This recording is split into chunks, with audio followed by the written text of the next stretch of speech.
Hello, it's me, Oscar from Marijuana Garden. Mushrooms, or species, are some of the most prized and mysterious fungi in the world. So, here are some fascinating facts about them. Elusive and wild. Morels are notoriously difficult to cultivate commercially, which means wild foraging is really the main way people harvest them. They form a symbiotic relationship with certain trees like ash, elm, and apple, and interestingly, they often appear after forest fires. Springtime treasure. Known as spring mushrooms, morels usually fruit in temperate regions between March and June, depending on the climate. Their growth is, triggered by soil temperatures around 50 to 60 degrees Fahrenheit, and, of course, moisture. Hollow and honeycombed. True morels have a completely hollow stem and cap, unlike false morels, which can actually be toxic. Their signature honeycomb-like cap is a key feature that helps distinguish them from those dangerous lookalikes. So, false morels can be deadly.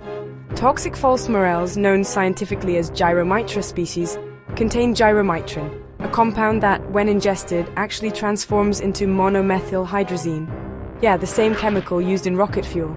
This can cause serious poisoning, so it's super important to know your mushrooms. Now, when it comes to flavor, morels are just wow. They've got this rich, nutty, umami-packed taste that makes them a total favorite in gourmet kitchens. But here's the thing, they always need to be cooked.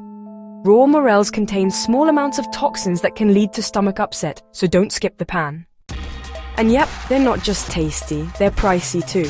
Because of their short growing season and the fact that they're super tricky to farm, fresh morels can go for like $20 to $50 per pound, sometimes even more for the rare ones. Dried morels are a great alternative though, and they rehydrate beautifully. So myth and folklore. Some foragers believe morels grow where lightning strikes, or where fairies dance. In parts of Europe, they were even called molly mooches or dryland fish because of their texture when cooked.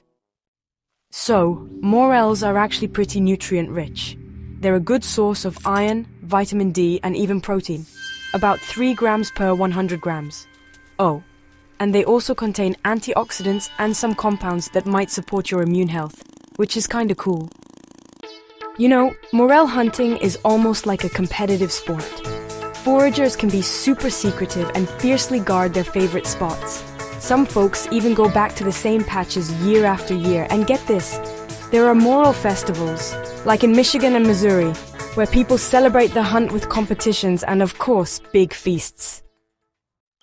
There are actually over 80 species of morels around the world.